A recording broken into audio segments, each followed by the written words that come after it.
నమస్కారం అండి. నేను భగవద్గీత గురించి చెప్పబోతున్నాను. ముందుగా మనము భగవద్గీత అంటే ఏమిటి అని పరిచయం చేసుకుందాము. దాన్ని బట్టి మనకు భక్తి, శ్రద్ధ అనేది వస్తాయి. భగవద్గీత పారాయణము చేయడము ఇది తెలుసుకున్నాక మనం అది చేసుకుందాము. భగవద్గీత అంటే భగవంతుడు స్వయంగా తన నోటితో చెప్పిన గీత అర్జునునికి ఉపదేశించాడు. ఆ ఉపదేశాన్ని వేదవ్యాసుడు మనకు అందించాడు. ఇది మన జీవితానికి చాలా దగ్గరగా ఉంటుంది. మనము ఎట్లా ప్రవర్తించాలా, ఎట్లా నడుచుకోవాలా అనేది అంతా ఈ గ్రంథంలో ఉంది. అన్ని గ్రంథాల కంటే ఇది చాలా శ్రేష్టమైనది. 5000 సంవత్సరాలకు పూర్వము శ్రీకృష్ణ భగవానుడు చెప్పిన గ్రంథం ఇది.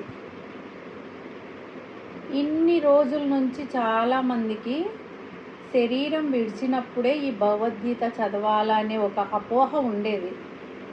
కానీ ఈ 10 సంవత్సరాల నుంచి చాలామందికి అది లేదు. భగవద్గీత అంటే చదువుకోవాలి, నేర్చుకోవాలి, అది దేవుడు చెప్పిన గ్రంథము అని చాలామందికి తెలుసుకున్నారు. నాకు తెలిసిన జ్ఞానాన్ని కొంచెం మీతో పంచుకోవాలని చెప్పి ఈ వీడియో చేస్తున్నాను. మా గురువు గారికి నమస్కారం. ముందుగా ప్రార్థన చేసి మనము ఈ భగవద్గీతలోకి వెళ్దాం. శుక్లాంబరధరం విష్ణుం శశివర్ణం చతుర్భుజం ప్రసన్నవదనం ధ్యాయేత్ సర్వవిఘ్నోపశాంతయేత్. ఓం గురుబ్రహ్మా గురువిష్ణుః గురుదేవో మహేశ్వరః గురు సాక్షాత్ పరబ్రహ్మ తస్మై శ్రీ గురవే నమః.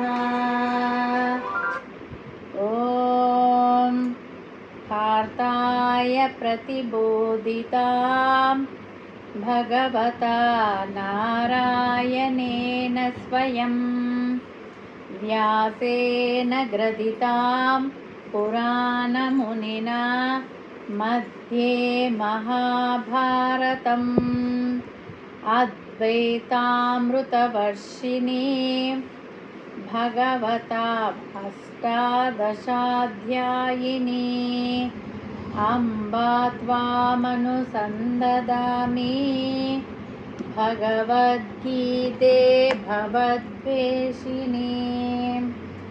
ఓం సరస్వతీ నమస్తుభ్యం వరదే కామరూపిణీ విద్యారంభం కరిష్యామి సిద్ధిర్భవతు మే సదా.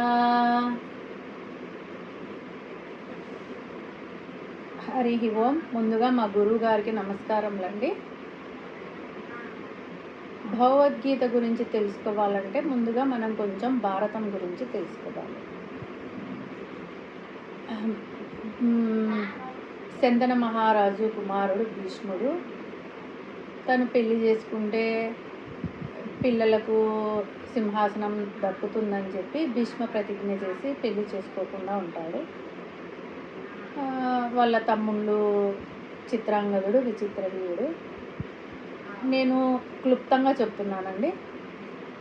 వాళ్ళ కుమారులు ధృతరాష్ట్రుడు, పాండు మహారాజు.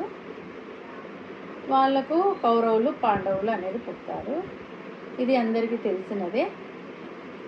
కౌరవులు అనేది ఏమి అనేది, పాండవులు అనేది ఏమనేది అందరికీ తెలిసిందే.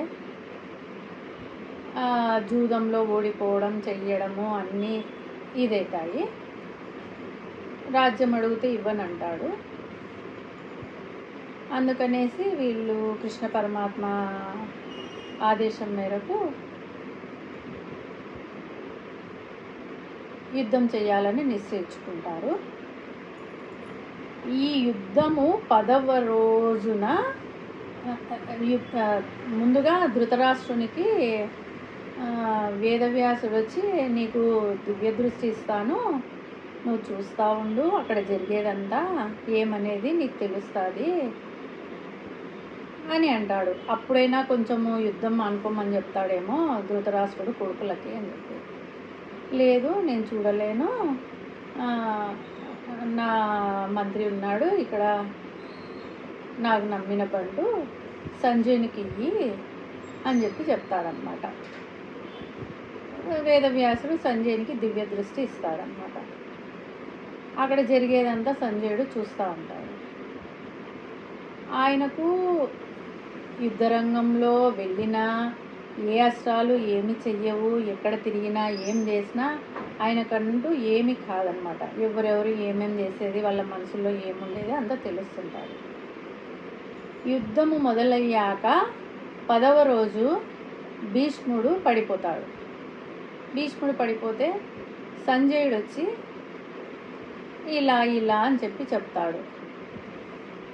అప్పుడు ధృతరాష్ట్రుడు, నువ్వు అట్లా చెప్తే నాకేం అర్థమవుతుంది, నువ్వు మొత్తం ఆడ ఏం జరిగింది ఏమి ఫస్ట్ నుంచి చెప్పు అని అడుగుతాడు. ఎలా అడుగుతాడంటే, హరి ఓం ఓం శ్రీకృష్ణ పరమాత్మనే నమః. శ్రీమద్భగవద్గీత అత ప్రథమోऽధ్యాయః.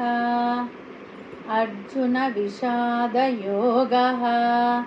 ధృతరాష్ట్ర ఉవాచ ఓం ధర్మక్షేత్రే కురుక్షేత్రే సమవేతా యుయుత్సవః. మామకాః పాండవాశ్చైవ కిమకుర్వత సంజయ. సంజయ చెప్పు, అక్కడ ఏం జరుగుతుంది అనేది అడుగుతాడనమాట. అది హరి ఓం తత్సత్.